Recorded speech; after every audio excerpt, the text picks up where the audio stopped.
So today I am going to show you what frames I use by framing and displaying this cell right here. This is from Urusei Yatsura. It is Ran and her old high school teacher, who was very mean indeed. What I didn't know is that this character here is actually based off a chalkboard duster. They don't come in this shape in Australia.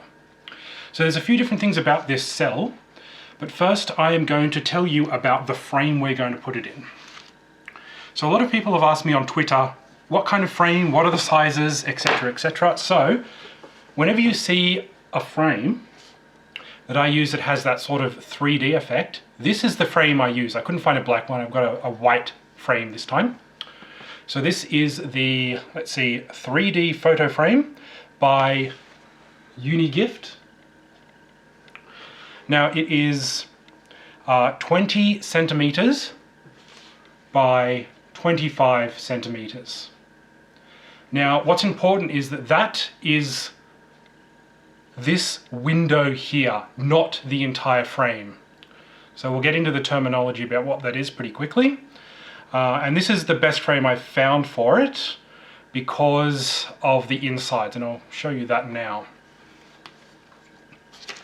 So basically, it's a very kind of cheap frame.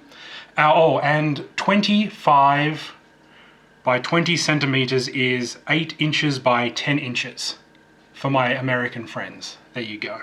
I'm actually wearing gloves today. I don't usually wear gloves when I'm handling cells, but you really should, because oil on your fingers can actually destroy some of the paint, and that is basically what a cell is. So I've already opened it up. It's got a funky stand on it and some little levers on the back which you can hang on your wall. And oops, we can get rid of that. This is the inside of the frame. Now the most important bit about this frame is that it's got a wooden bracket here. So this comes out, and this is what's going to give us the 3D effect. Alright, so let's get back to the cell for a minute. Now I said that there are a couple of interesting things about this Run cell, and there are. It's first of all, celluloid is actually quite resilient, but if it gets a tear in it, it can just go straight through. So you just got to be careful around sharp objects. Now, they're also very reflective, so I've actually turned off all the lights and bounced everything, but you can still see a lot of light reflection just coming off the ceiling, and this is just so I have enough light to film. Now what's interesting about this cell, among other things, is that the background came with this cell, but it's not from this scene. I don't think this cell is even from Urusei Yatsura. I'm not sure what it's from. If you could tell me, that'd be great. I am denied about whether I should actually use this, but I decided it is hand-painted. It is a pretty cool cell. I don't have the original background, so sure, why not? I'll embellish a little bit. Of course, you don't have to do this. This is just kind of funky. When I bought this cell, it actually has a cell on the back because there is, hello, a see-through portion here, obviously where they had a star field, because this is a sort of spaceship control panel by the look of it, like a bridge or something like that. So I've decided that I am going to use this background. If you look at it closely, it is hand-painted.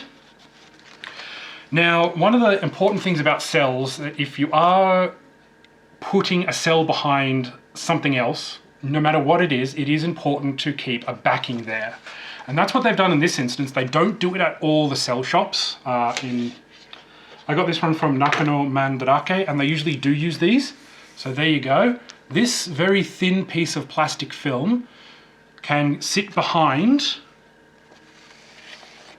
the cell and either the background or the Genga, which is the keyframe, the black and white keyframe underneath, to protect it so it doesn't stick to everything. Right, so we'll actually remove this. This one is stapled together. I'm sure you can see that there. That's not uncommon either. The thing about cells is that they were made to be used, and then basically that's it. You can reuse them, of course, and that's what a lot of people do. And you can see that the holes up the top here are perfectly lined up, and they've more or less stapled them. These holes up the top, of course, are not in production when they are not in shot. So I've actually already bent the staples out of place with my trusty pocket knife. I'll just finish the job now. I didn't want it to all come loose beforehand. Now this, I'm already seeing, has actually got a split in it. Now I didn't do that, that's been there for a little while. So I'll just be very, very gentle. There we go. And voila, they're now separate. That's a pretty cool looking spaceship there. Now what we're going to do first of all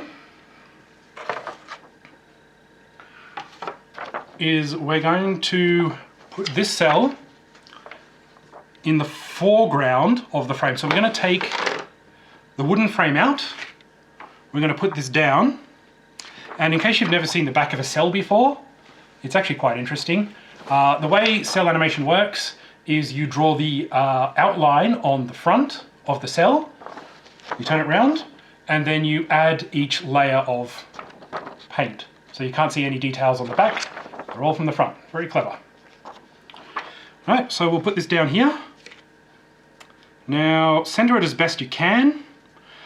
In this particular scene, it's obvious that Ran and her old teacher are meant to be kind of off to one side because he's advancing on her. Now, I actually just remove my gloves here. So get some sticky tape. Sticky tape and celluloid is okay. Just tear a bit off. Probably just cut that in half actually. With a little piece of scissors here. You don't need too much. Both are plastic elements, so it's okay. Try and get good tape. Don't do what I do and just get the cheapest one ever because I'm a tight ass. It's really not the way to go. We'll do this here. We'll do the corners.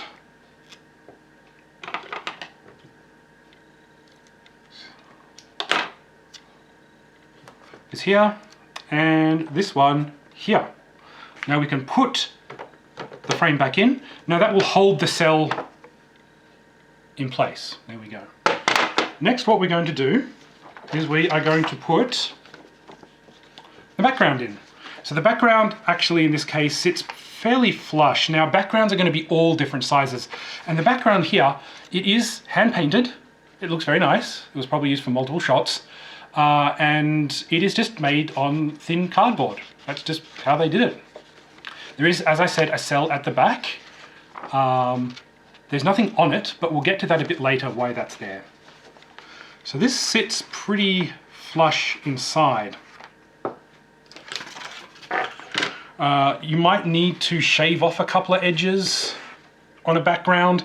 If you don't want to do that, I completely understand. I didn't really need to with this one because it was already kind of painted to a certain edge. You don't really want to destroy any artwork, but at the same time, if you're doing it on the cheap, it might be difficult to find a frame that matches this exact parameters. So I won't stick anything in yet, but so far, so they're both standing on the ground. There you go. Now what I'll do is I will tape this in once again. And you can just see that I'm putting it on the frame at the bottom on the back.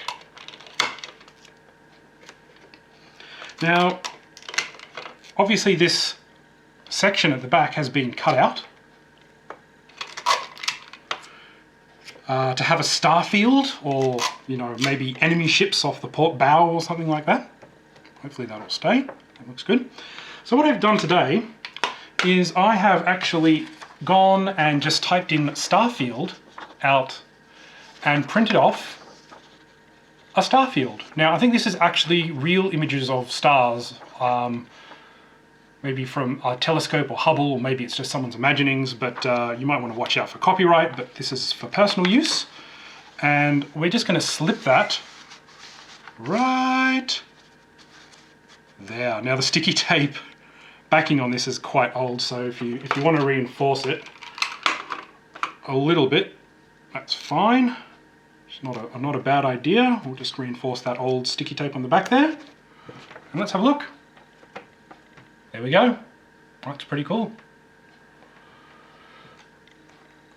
So let me just have a look at it. It gives it a nice three-dimensional space. I know you can't see the control panel in the middle of that, which is kind of a bit of a shame because it is kind of cool. It's still there. I just kind of prefer to have the scene play out as it would just on a spaceship instead of a classroom. And there we go.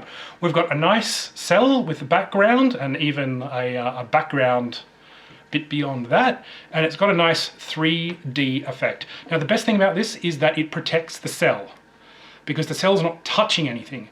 Now the other trick is that you need to keep cells in a kind of a nice, not temperature controlled, not too hot, not too cold sort of area. You don't want it too hot because the paint might start to smudge, or it might actually, even if it's really, really hot like it can get in Australia, it might actually either chip off or melt. So just keep these in a room where the sun doesn't directly hit it or doesn't get too hot. So maybe a north or south facing room. And there you go. That's the first one there. I think it turned out pretty well. I'll do another one very shortly.